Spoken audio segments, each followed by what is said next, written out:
Welcome to the conferencing center. At any time during this message,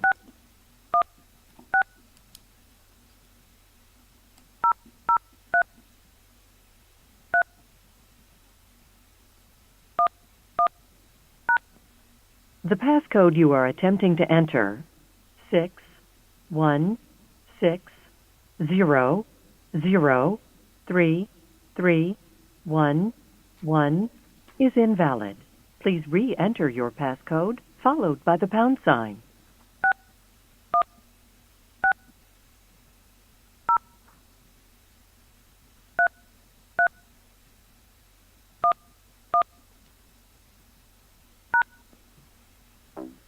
If you need technical assistance during your call, press *0.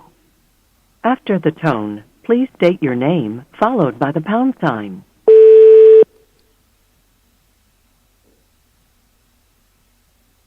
Thank you. There are 4 parties in conference, including you.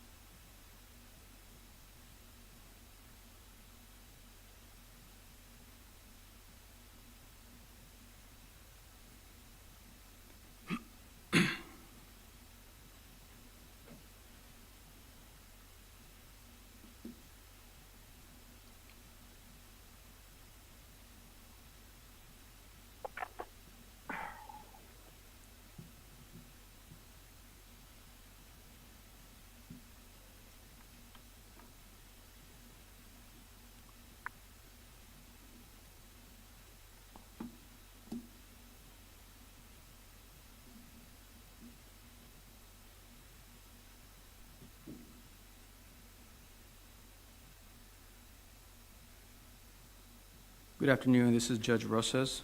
We will start with the roll call at 1 p.m.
Okay, good afternoon. This is Claudia Lopez with the California Office of Tax Appeals, and we are about to begin the telephonic hearing of Mohamed A. Qadari. I would like to confirm that all the participants are on the line, starting with the taxpayer's representative, Mr. Mosen. Yes, Claudia. Hello, this is Hassan E. Mosin, and I'm the taxpayer's representative. I am here. Okay, perfect. Thank you, Mr. Mosen. Now for respondent, the Department of Tax and Fee Administration, Ms. Jimenez. Good afternoon, Ms. Lopez. This is Mary Flor Jimenez representing the CDTFA. Okay, perfect. Then we have Mr. Parker. Hi, Ms. Lopez. This is Jason Parker with CDTFA. Okay, and lastly we have Mr. Smith. Good afternoon. This is Kevin Smith with CDTFA. Okay, great. Thank you. Now for our panel, we have Judge Rosas.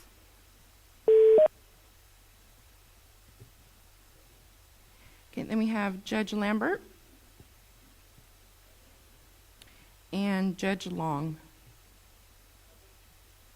Okay, thank you all for joining us, and we are ready to begin the hearing. This is Judge Rosas. Good afternoon. Before we begin, I just wanted to confirm, is our stenographer, Ms. Alonso, on the line?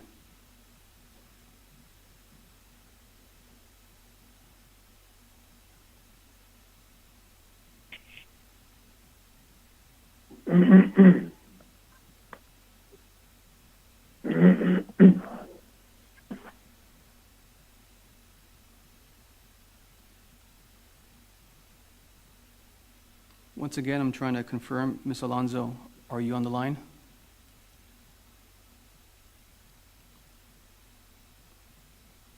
Ms. Lopez, are we expecting Ms. Alonso to join the call? Are. Everyone, please bear with us. We appreciate your patience.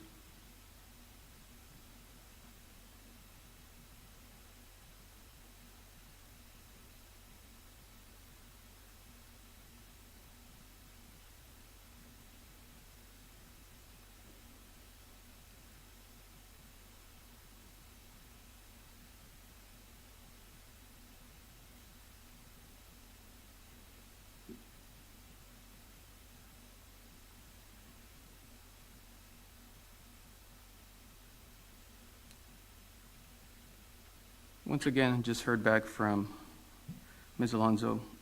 She is on and is able to hear, so we are going to proceed.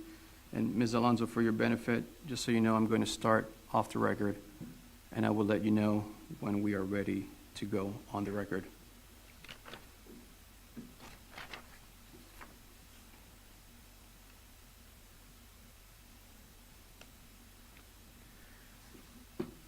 For the benefit of Ms. Alonso, and so that she's able to properly spell everyone's name, starting with Mr. Mosen. Sir, can you please state and spell your full name, please?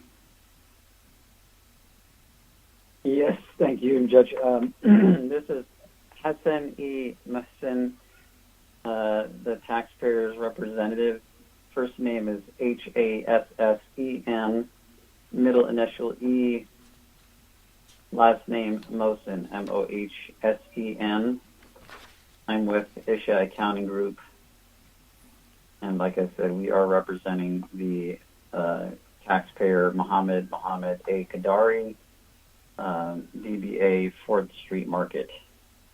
This is Judge Rosas. Thank you, Mr. Mosen. And now moving on to CDTFA's representatives. If you can please state and spell your full names for the record. Mr. Rosas, this is Mary Flor Jimenez. My first name is Mariflor, and last name is Jimenez, Jimenez, and I'm representing the CDTFA.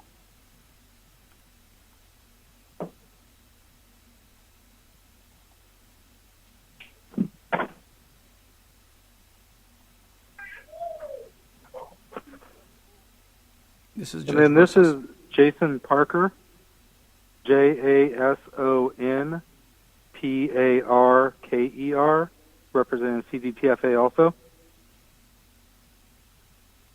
This is Kevin Smith from CDTFA, Kevin Smith. This is Judge Rosas. Thank you, everyone. Before we go on the record, I'd like to reiterate a few things that we discussed at the Telephonic pre-hearing conference on May the 7th. As mentioned, because of the ongoing concerns pertaining to COVID-19, the Office of Tax Appeals determined it is in the public's best interest to hold this hearing electronically. Appellant, through his representative, agreed to holding today's hearing telephonically. Also, as you may have noticed with our May 7th telephonic conference, holding a hearing telephonically comes with its share of technological issues. It is sometimes difficult to hear, difficult to understand, but there are a few things each of us can do to help make this hearing run as smoothly, orderly, and efficiently as possible. For example, as we discussed, we will state our names before speaking, we will speak slowly and clearly, and we will avoid interrupting and speaking over one another. If at any time I think that anyone is speaking too fast, for the benefit of our stenographer, I would just remind you to please slow down. Before we go on the record, Mr. Mosen, do you have any questions?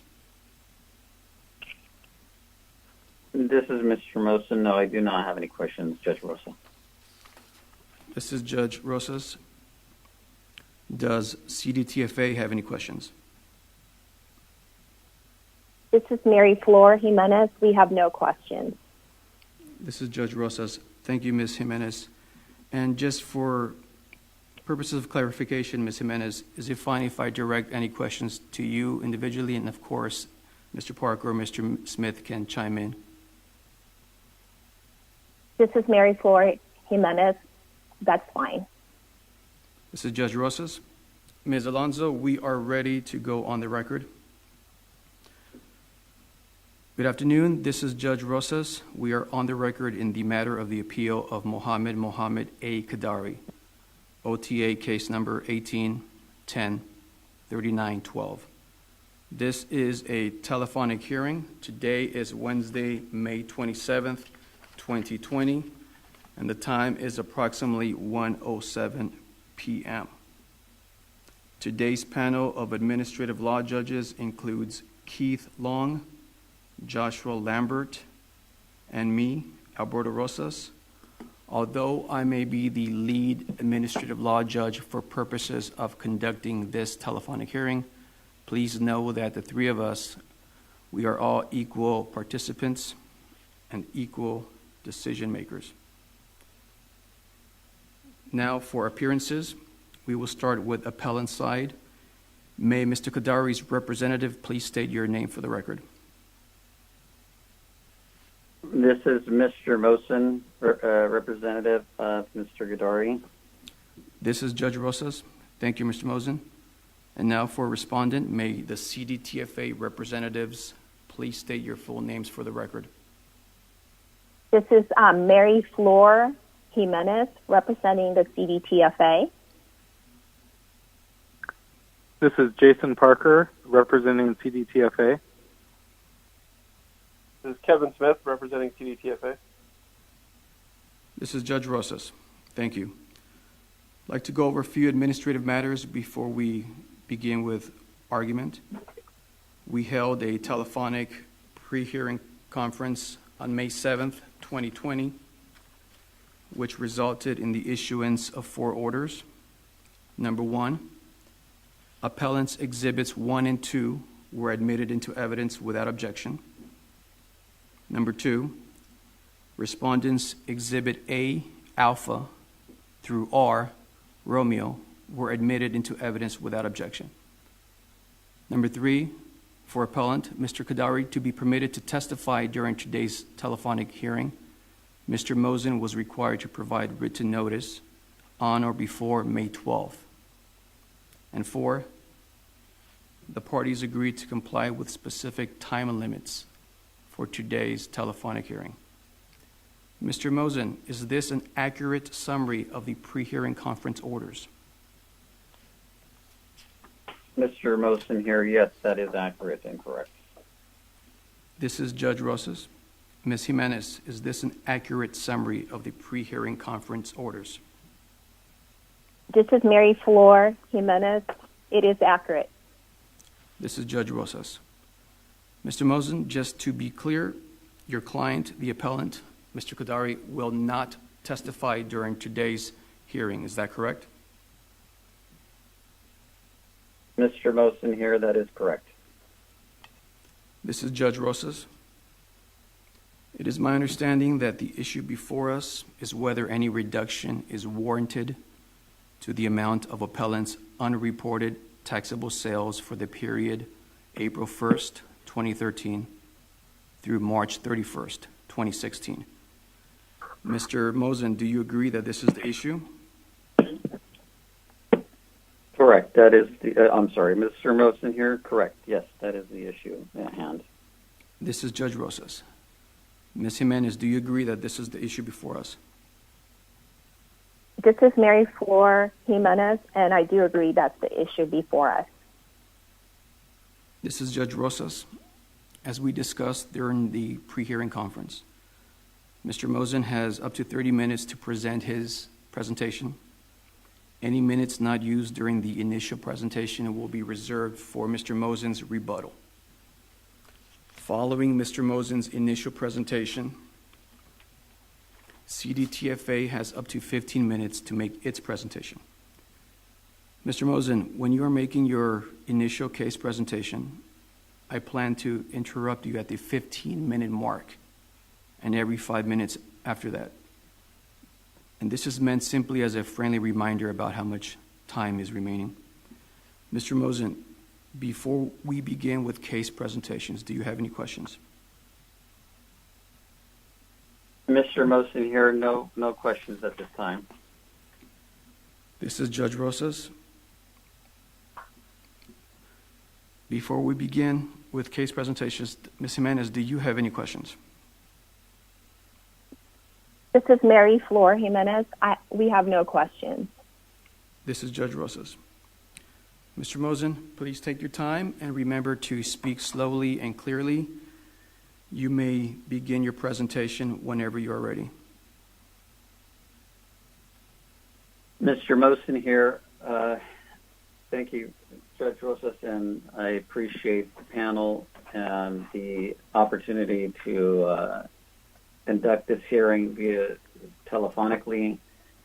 Given the circumstances, I hope that everyone is well.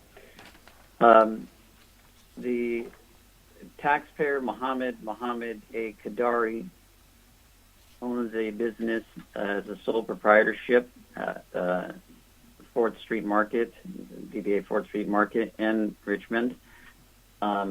April 13th of 2016, his account was selected for examination, and the exam was conducted by the auditor, Catherine Wong. Catherine was very polite. I think this was fairly new to her with respect of examinations. So she was thorough and proceeding, and she did have assistance from other people at the CDTFA. Her supervisor, I believe, the head auditor, Rama, was shadowing her during the exam. The taxpayer has run this business for many years, never had any issues. In fact, when the exam was conducted fairly quickly because there weren't any issues with respect to the procedure. The only thing that caused a little bit of an issue was the situation at hand when Catherine had went by the playbook and requested a vendor survey. Lo and behold, there were a lot of issues with the vendor survey. Namely, there was one client in particular, or one vendor in particular. The vendor is Horizon Beverage, who sells alcoholic beverages and non-taxable food beverages as well. The taxpayer had no idea that there was an issue with the vendor. With all due respect, they purchased their products from the vendor via delivery and paid for the product um, by check for the products that are delivered to the business.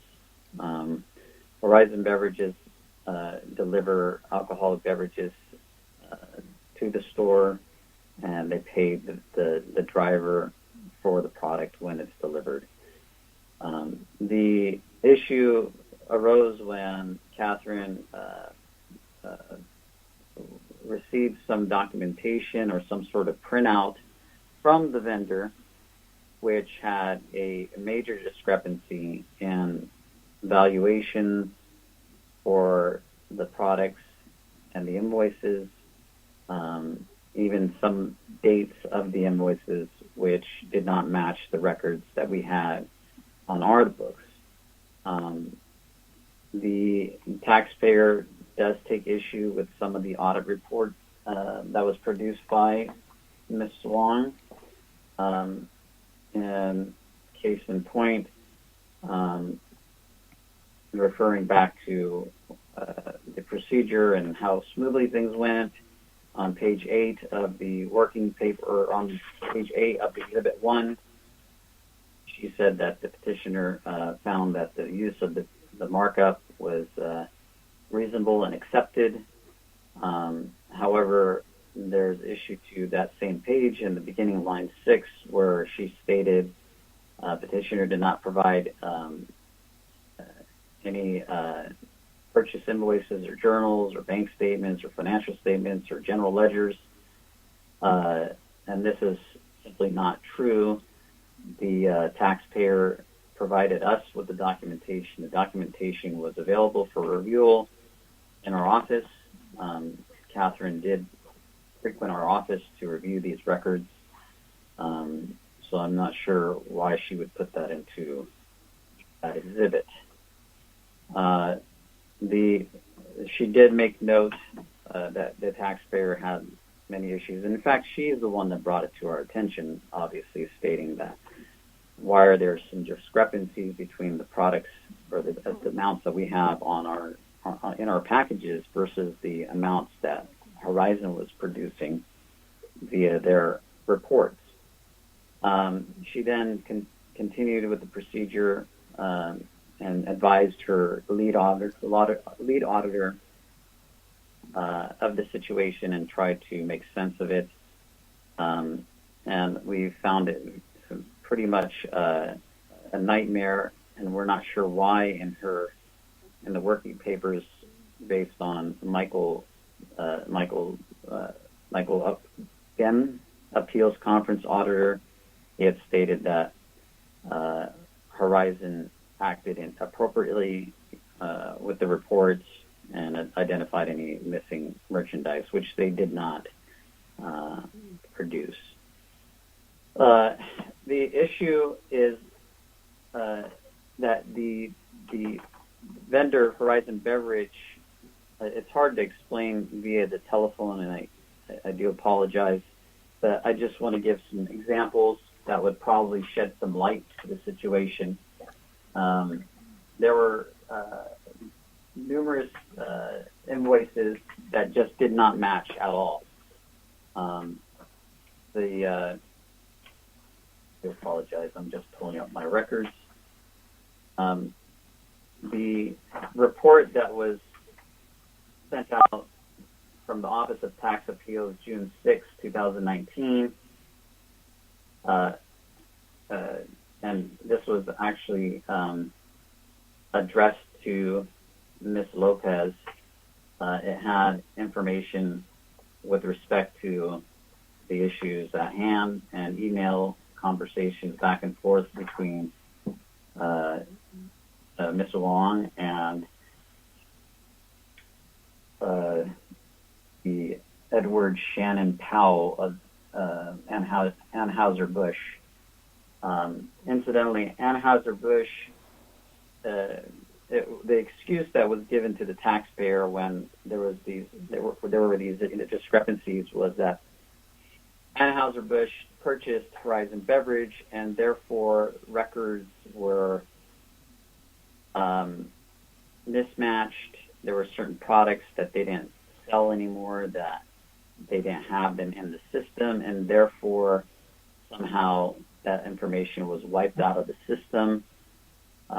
We find that hard to believe, given that it is the responsibility and the due diligence of every vendor to keep documentation for tax purposes, whether it be federal or state tax audit and exam.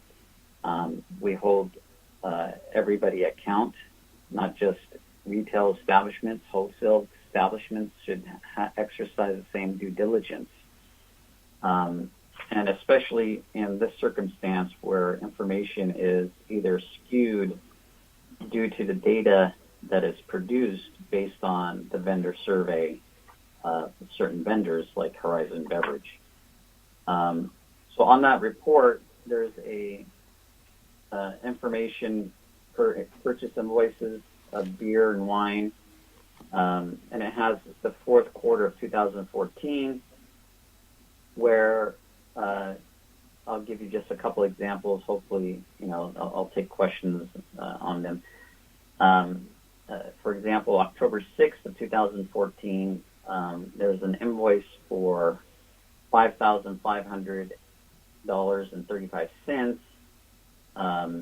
Invoice 307346. Our records show that invoice at $500.35, where Horizon Beverage or Anheuser-Busch produced some sort of report showing $2,417.60. That is not the only invoice. I mean, there are numerous invoices where the amounts are either over or under the amounts that the taxpayer has in physical possession, which are in his office as we speak. The invoices that he has are invoices that he signed for. It has a date stamp signature. It's a thermal copy that is produced. It also has a signature of the driver.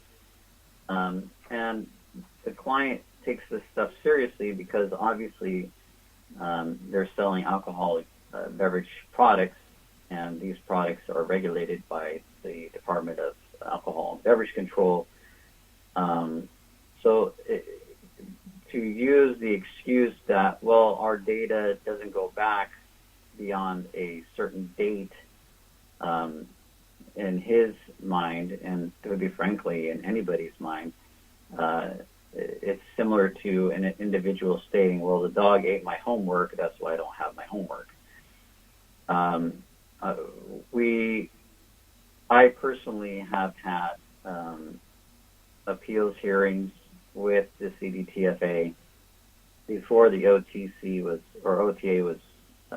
even created, where if a client did not produce evidence or that evidence was not clear, that evidence was thrown out because it's not a matter of hearsay, it's a matter of factual information. And the factual information is that our client has records, they have checks for the products that they purchased, and those are the products they purchased. If a vendor does not have correct or clear records, which obviously in Horizon Beverages situation, it is clear that these are not in good order, then we cannot rely on a vendor that does not have their stuff together. I've tried my best to address this issue to the CDTFA.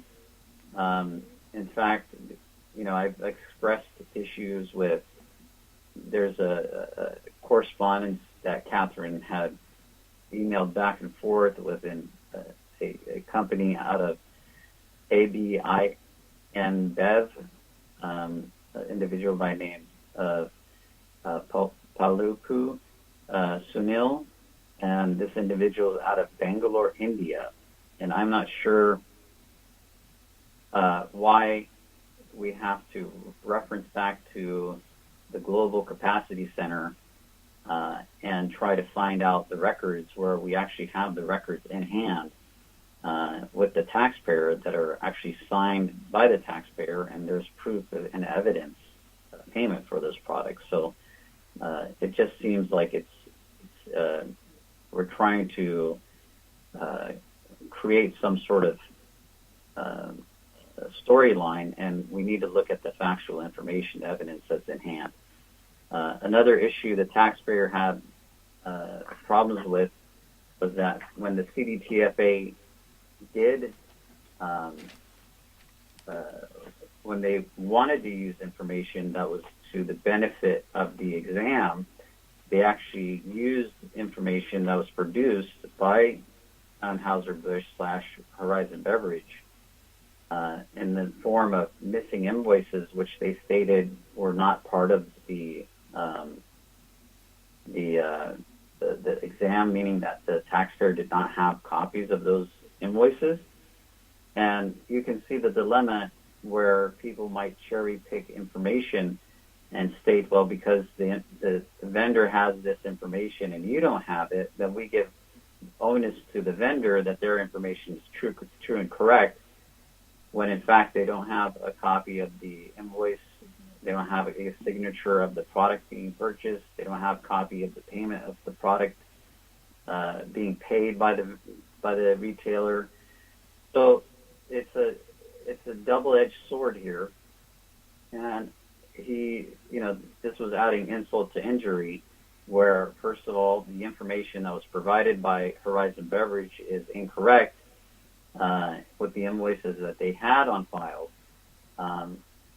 In addition to that, there were invoices that the CDTFA had stated were missing invoices because the vendor said that they had additional invoices. So the taxpayer does not agree with the exam wholeheartedly for the Horizon Beverage. Now, the other issue that he takes with the exam was that there were other vendors in which the CDTFA stated that they had prepared vendor surveys, and there were discrepancies with those as well. There are some of them, such as Sunrise Food Distributing, which is all non-taxable. There are a few with Pitco Wholesale. This is Judge Rosas. Mr. Mosen, just to let you know, we're at the 15-minute mark. Okay. I'll be done here shortly. But the main thing is that these are not as, I don't want to say they're not critical. The taxpayer still believes that all of them should be looked at through a microscope, meaning that if somebody is stating that there's additional purchases, there should be evidence that they bought it, not just a matter of producing some sort of report that says, here's what we show on a statement. He would like to get actual invoices with the signature, when that product was purchased, and the way that product was bought. And case in point, if Horizon Beverage has this issue, then we're not subject to, or he stated that he's not satisfied that other vendors going to have the same issue at hand. So this is the stance of Mr. Qadari. Mr. Qadari has, like I said, been patient, waiting for appeals, because he's felt that he was not treated fairly with the exam process.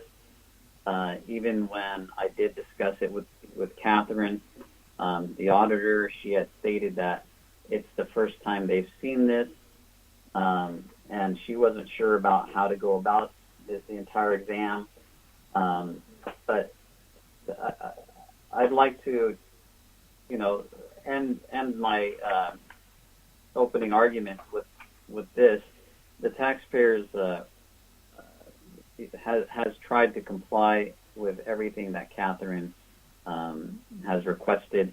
but, obviously, short of actually going down to Horizon Beverage or Anheuser-Busch and demanding records, there's not much else he can do other than rely on the information that he has in his own possession. And I'll leave it with that. I appreciate your time. This is Judge Rosas. Thank you, Mr. Mosen. Thank you. You will have up to 12 minutes reserved for your rebuttal. At this moment, I'm going to turn it over to my co-panelists to see if they have any questions for you, Mr. Mosen. Judge Long, any questions? Judge Long, I just wanted to clarify, with respect to the Horizon purchase records that Anheuser-Busch provided, you stated that you find it hard to believe that Anheuser-Busch's records were inadequate because it's up to the taxpayer to do its due diligence and keep its records. Are you disputing that the records were inaccurate, or are you disputing that the records that were turned over are inaccurate? What I mean to say is, did Anheuser-Busch not turn over the accurate records, or are we in agreement that the records that were turned over weren't correct? Mr. Mosen, again, the stance of the taxpayer is that the information that was produced by Horizon Beverage, aka Anheuser-Busch, for the audit were inaccurate, meaning that the records that Mr. Qadari has in his possession are the actual physical records for the products that were purchased. Hope that answers the question. Okay, thank you.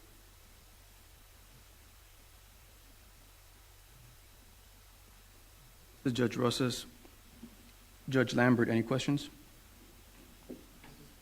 Judge Lambert, I had a question about the Horizon invoices, and from what I'm seeing, it looks like the CDTFA, and maybe they can clarify, when the Horizon invoices were significantly higher than appellant's invoices, they used appellant's invoices numbers instead.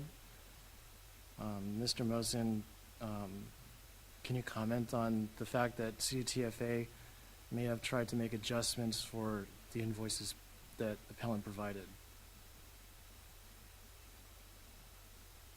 Mr. Mosen here. Thank you, Judge Lambert. The taxpayer, actually, there are invoices that he has in his possession that are actually higher than the ones that were produced during the vendor survey. So the issue again is not whether or not the invoice amount is higher or lower. It's what is the actual invoice that was purchased, and the taxpayer states that his invoices that he has are the actual purchases. Okay. And also, Horizon invoices were used for purchases when appellant was lacking invoices. So can you comment on the fact on whether you think those are incorrect as well? So you believe that I'm sorry. Go ahead. Yeah, I'm just talking about the Horizon invoices for purchases that appellant had no record of these purchases, so CDTFA used Horizon's invoices. So you believe, or your argument is that those purchases never occurred? And Mr. Mosen here again. Yes, Judge Lambert. The position of the taxpayer is that the invoices that the taxpayer has in his possession are the only purchases that were made with the Horizon Beverage. And anything that was, quote unquote, missing based on the vendor survey obtained after the fact needs to be thrown out because that wasn't in his possession. He didn't make those purchases. And again, the taxpayer is stipulating that what's stopping Horizon from stating that they had 3 invoices that week or 4 invoices that week if they don't even know the right amount for each invoice. Okay, thank you. Judge Rosas. Mr. Mosen, I just want to clarify. It seems that the bulk of your arguments are focused on the Horizon Beverage purchase invoices. Is that correct? Mr. Mosen here, correct. This is Judge Rosas. I just want to clarify, Mr. Mosen, because during your initial opening argument, you made a passing remark to other vendors and what sounded like speculation, for lack of a better term, that because the Horizon Beverage invoices may have been incorrect, that perhaps the other vendors' invoices were also incorrect. But is there anything in the evidentiary record before us that would show or tend to show that the other vendors' invoices may have been incorrect? Mr. Mosen here. The taxpayer has been frustrated with this Horizon Beverage, and I think what he's done is he's told me straightforward that he doesn't agree with the audit as a whole because of the conduction of the audit. And I've explained how the CDTFA produces their report, and because he sees the issues with this one vendor, he wants to verify everything with the audit. When we expressed this frustration during the 10-day hearing, the 10-day hearing, I forgot. I think it's Scott Mitten was the individual that we discussed the 10-day hearing with. He said that he will take everything into consideration, and obviously, when they came back with, we agree with our documents as a whole, and there's nothing to discuss. So he's frustrated that there was no further action on the CDTFA's part. And I don't want to take too much time, but a simple phone call to a vendor and asking them for the actual copy of the invoice, the signed document, and how it was paid was something that he requested, and CDTFA had failed to produce any of that information for what they stated was missing or inaccurate. This is Judge Rosas. Thank you, Mr. Mosen. At this point, we're going to turn it over to CDTFA, which will have up to 15 minutes to make its presentation. Please remember to take your time, speak slowly and clearly.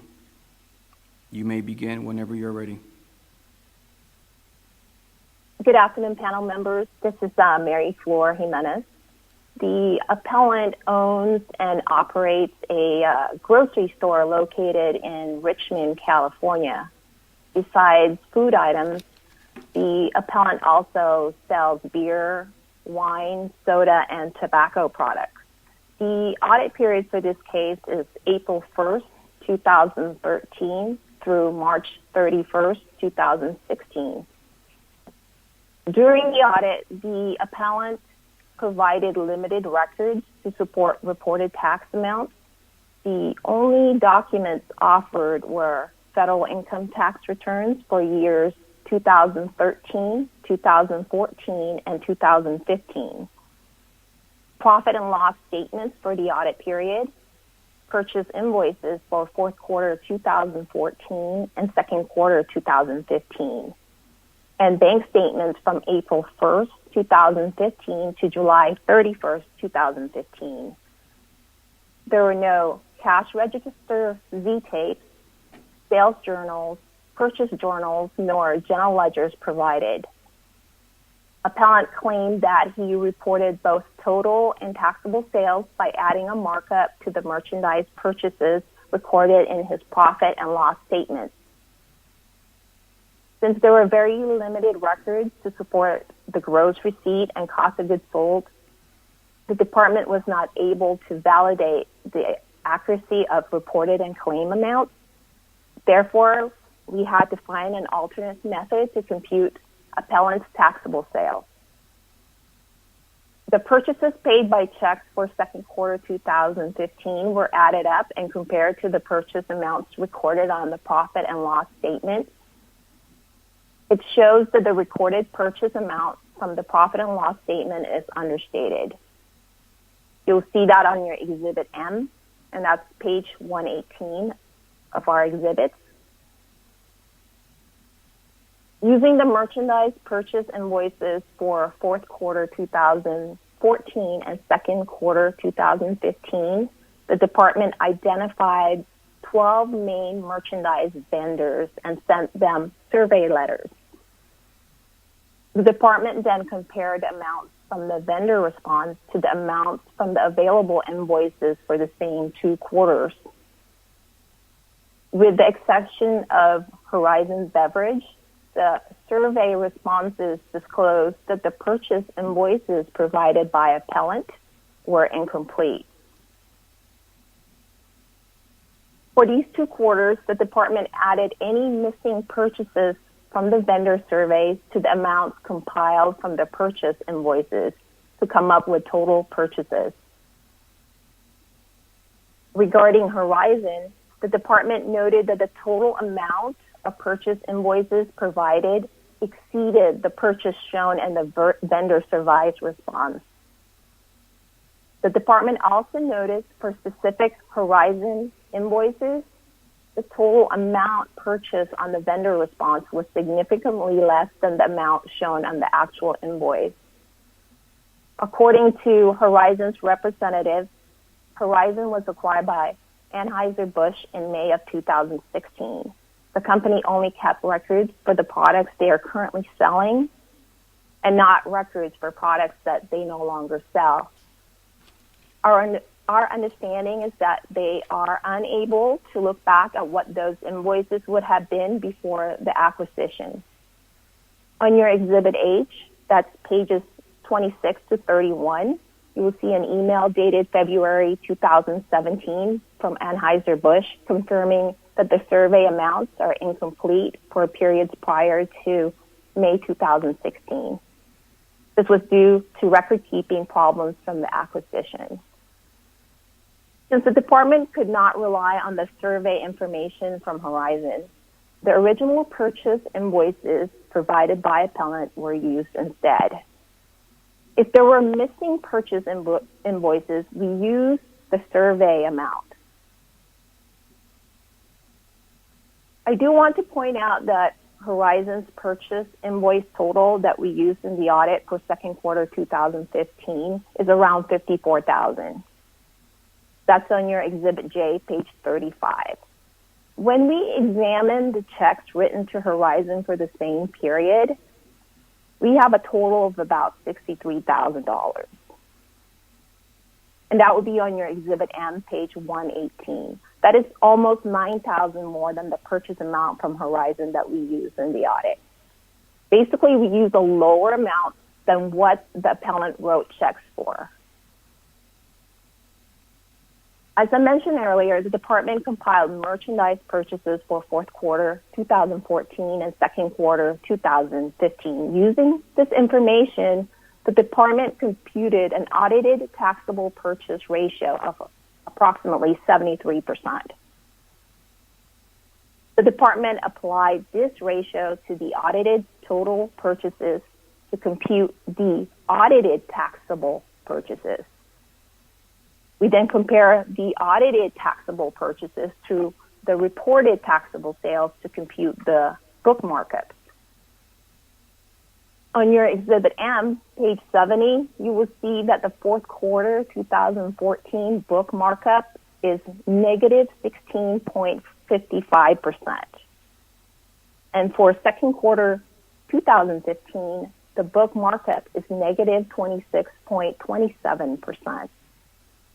This shows that in both quarters, the appellant's taxable purchases are more than the taxable sales they reported to the CDTFA. Based on our experience with this type of industry and location, we would expect the markup for taxable merchandise sold at this grocery store to be in the range of 25 to about 40%. Since the records were incomplete and the book markups were negative, the department decided to instead use an indirect audit method. Normally, a shelf test will be performed. This is to compare the cost of the most current purchase invoices with the most current prices.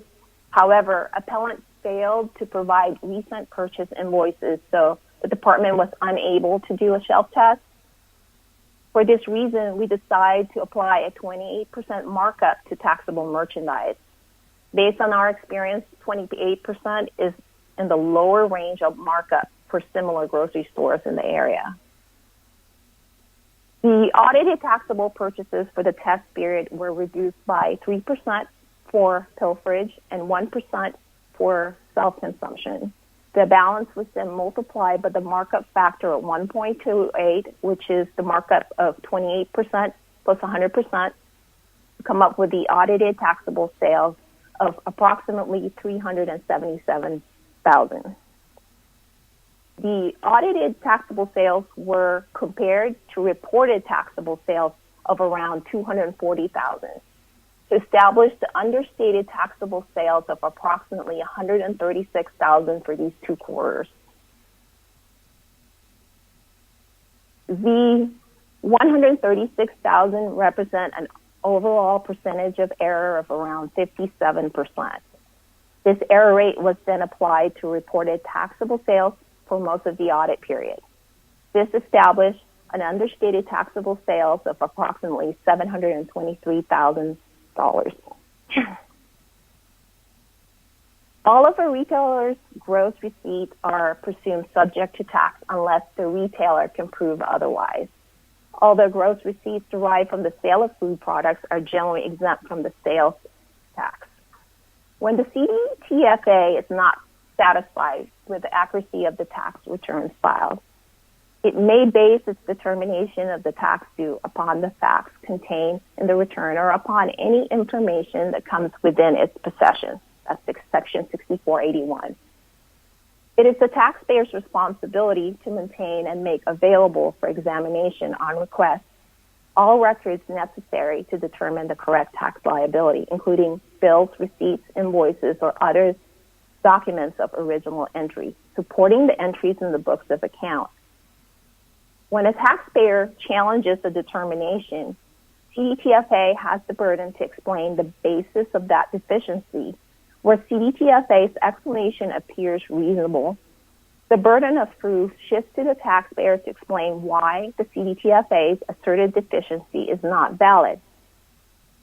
Except as otherwise specifically provided by law, the burden of proof is upon the taxpayer to prove all issues of facts by preponderance of the evidence. That is, the taxpayer must establish by documentation or other evidence that the circumstances it asserts are more likely than not to be correct. For this particular case, the appellant has not established that the amount of taxable merchandise purchases from Anheuser-Busch or any other vendors is inaccurate. Mr. Mosen is unable to specify the discrepancy between the appellant's purchase records and the vendor's survey.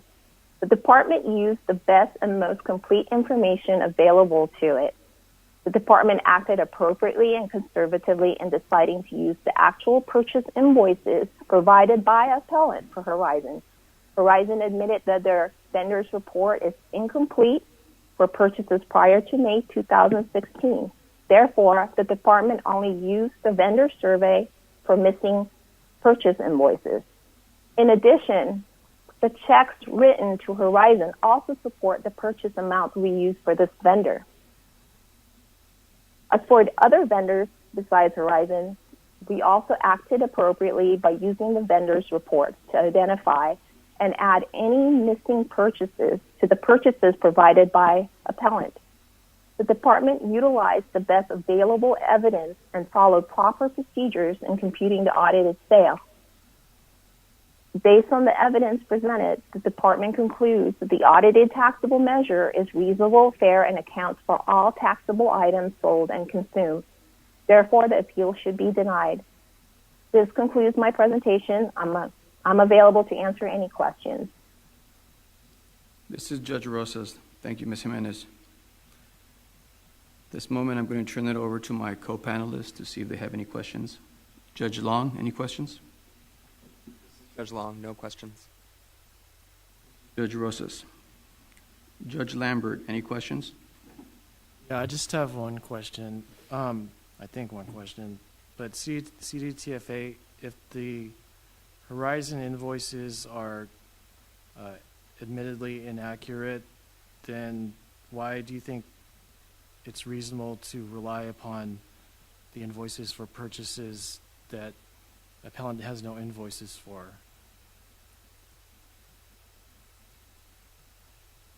This is Mary Flor Jimenez. The information was provided to us by Horizon, and it's also supported by the checks written to Horizon by the appellant.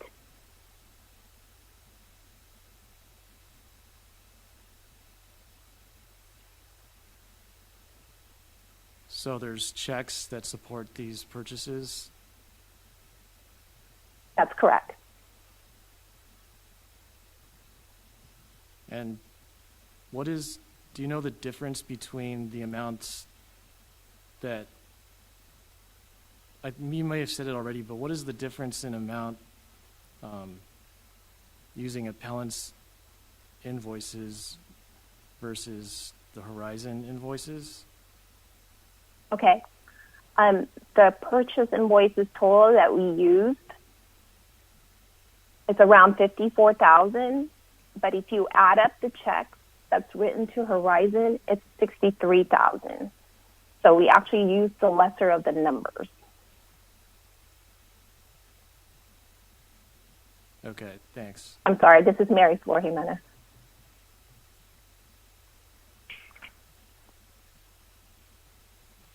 Judge Long, I just have one question, again, regarding the difference between the checks and the invoices. With respect to the invoices, it's segregated between taxable and non-taxable items. Even with respect to, the large difference between the amounts of checks written to Horizon and the purchase invoices, how would you know that difference isn't, non-taxable purchases?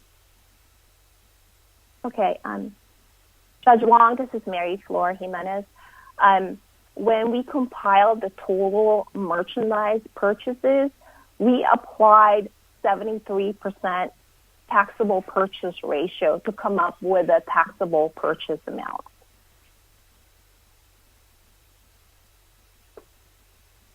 Okay, and then this is Judge Long again. I also wanted to ask, is there an explanation for invoice number 804240, which is line 153 of Schedule 12C-1. It's out of sequence with the other Horizon Beverage invoices, and it's on the same date as another Horizon Beverage invoice. Do you have an explanation for that? Can you comment on that? Judge Long, this is Mary Flor, and I'm trying to find that particular exhibit. Do you happen to have the page, page number? Yeah, so this is Judge Long. It's page 75 is what it is labeled for the audit work papers. Okay.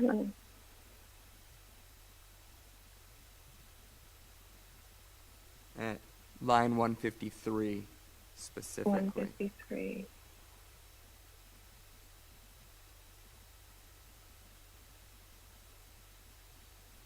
I'm on, this is Mary Flor Jimenez. I'm looking at schedule, the respondent's exhibit, page 75, and I'm looking at line 153, and I see the invoice number 804240. Correct.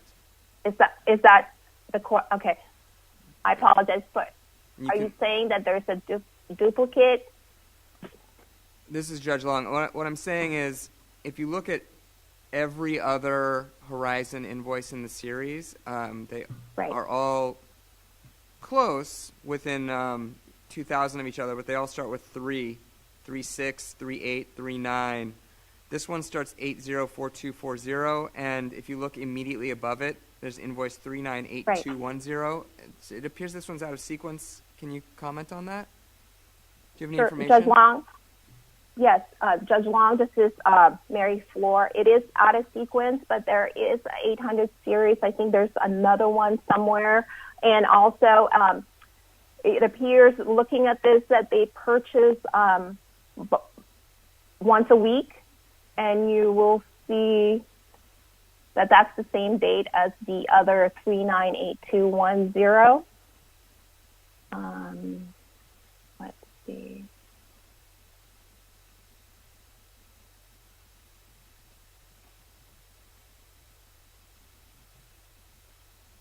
This is Mary Floor Jimenez. Let me just I need about a minute to go through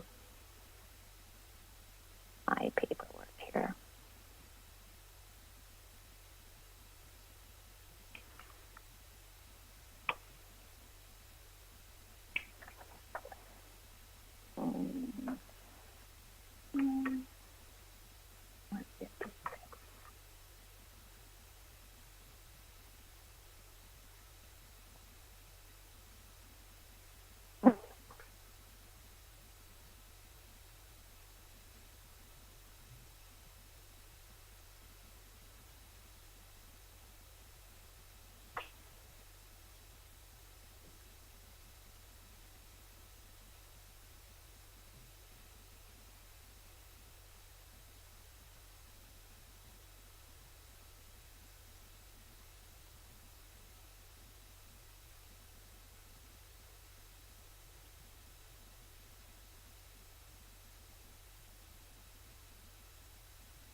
Yes, on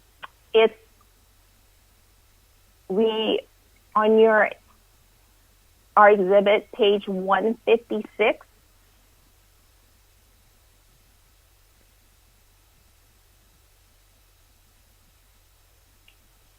Purchase invoice number 804240 was included on the list of purchase invoices, which was obtained from Anheuser-Busch for sales made by vendor Horizon Beverage, that indicated that the appellant was the purchaser.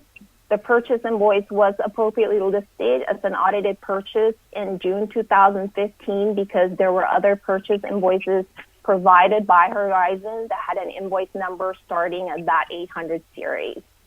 And the appellant regularly made purchases on a weekly purchase cycle. So the previous date of a purchase made by the appellant from Horizon was June 22nd, 2015, which is 1 week before the purchase reflected on the invoice number 804240.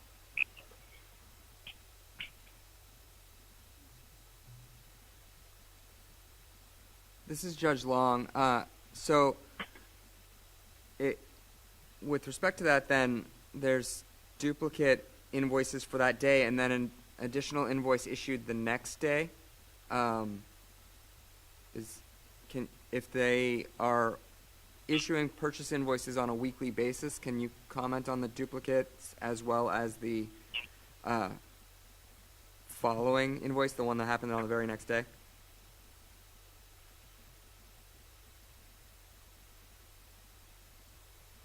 Hi, Judge Long. This is Jason Parker with CDTFA. One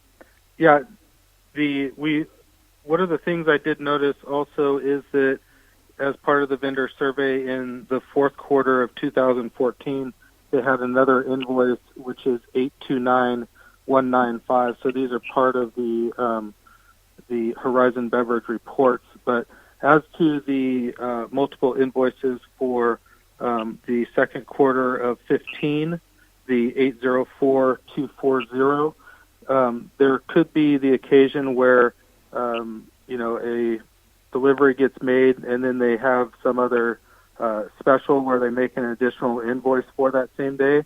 So even though it may be outside of the normal weekly routine, they could have had multiple invoices for that day. So I'm not sure the sequencing number that Horizon uses or why they had the 800 series as opposed to the numbers in order, but this was part of the Horizon report, and there were other invoices that had the 800 series as well. Okay, thank you. Judge Rosas, I have no questions for CDTFA at this time.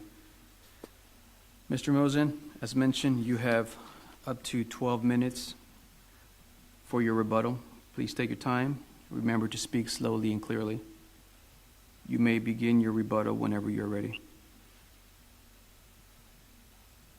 Thank you, Judge Rosas. This is Mr. Mosen. I think that Judge Lambert and Judge Long asked the questions that I would have asked. I mean, there's obviously a lot of issues with record keeping with respect to Horizon Beverage. We can speculate all we want, but speculation is not fact and evidence. It's difficult for me to fathom why an account would buy merchandise the same day, namely with respect to the vendor survey produced on June 29th. That's $6,144.05 with the invoice series of 398. And then the same exact day, we have another invoice for $3,738. That's almost $10,000 worth of product for a business that, on average, would purchase maybe $3,000 per delivery. But again, I digress. I don't want to say, we can always say, well, they might have had this, we might have had that. The client doesn't want to hear what might have happened. What they wanted to hear from the CDTFA is that they produced this information in which it will be used to generate their working papers. I think the bare minimum was that they would at least do diligence with respect to producing the actual invoice.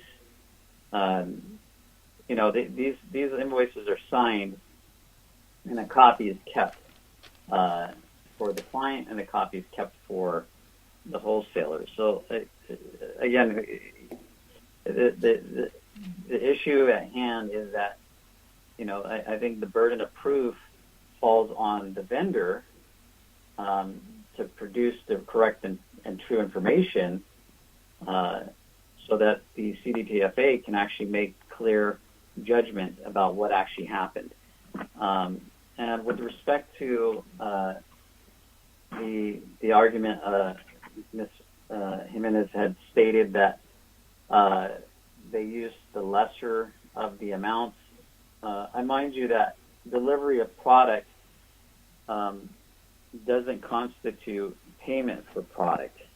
So that's one of the dilemmas, is that if we're looking at apples to apples, obviously if we have a situation where the client asks for a week worth of credit, and then that credit actually gets paid the following week, then there's a distortion of the actual cash payment or received payments for that period. So,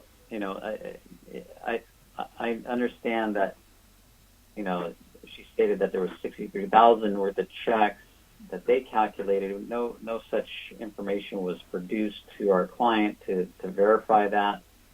And the invoices, again, they're based on the vendor survey that was provided by the vendor. And lastly, I think the elephant in the room is that obviously when somebody states that there's missing invoices, they should state what those invoices consist of.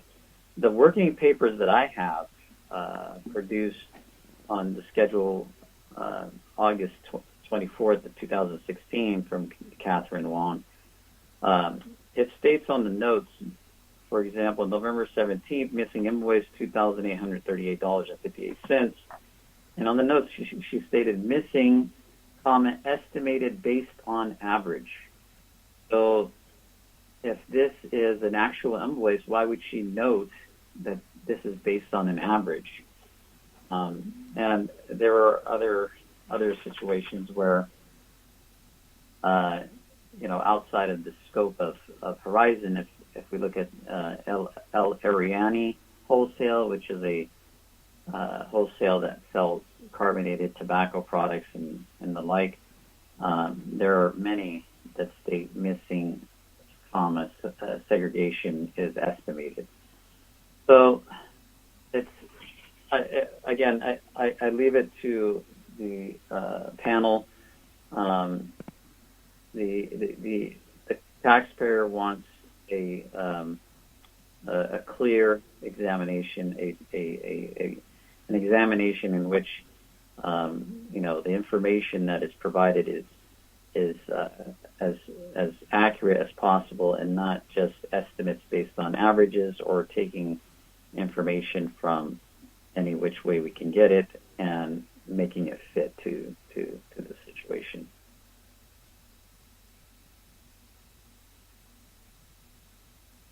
This is Judge Rosas. Mr. Mosen, does that conclude your rebuttal? Yes. This is Judge Rosas. Thank you, Mr. Mosen. At this point, I'm going to turn it back to my co-panelists to see if they have any additional questions for either side. Judge Long? Judge Long, no questions. Judge Lambert? Judge Lambert, no questions.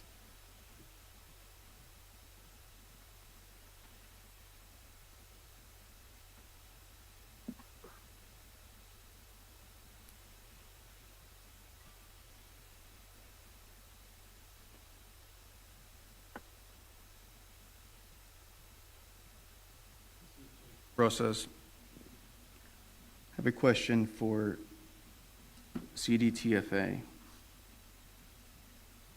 Ms. Jimenez, during your argument, you made a statement that CDTFA only used the vendor survey for missing invoices.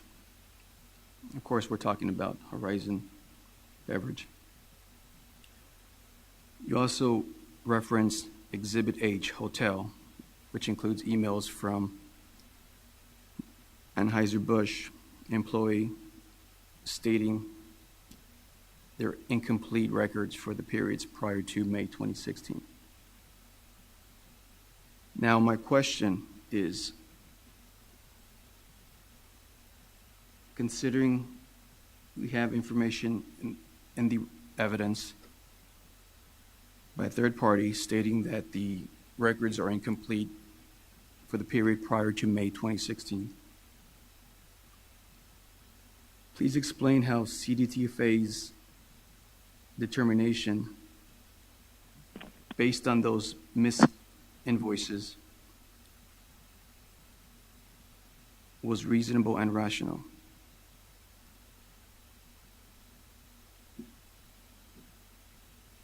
Judge Rosas, this is Mary Flor Jimenez.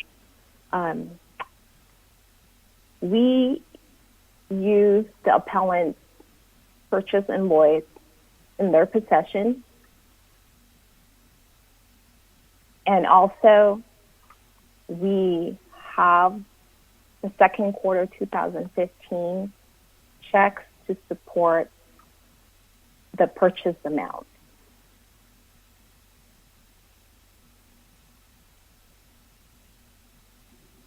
This is Judge Rosas.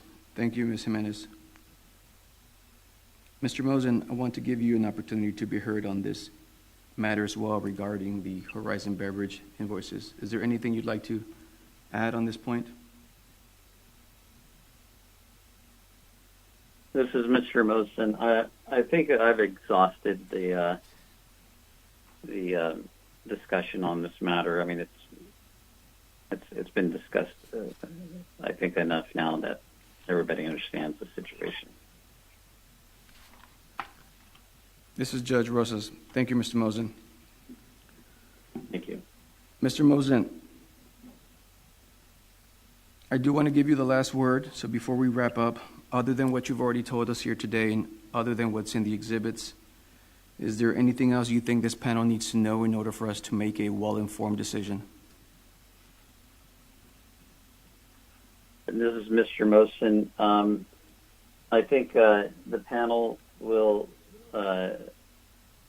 due diligence in this situation.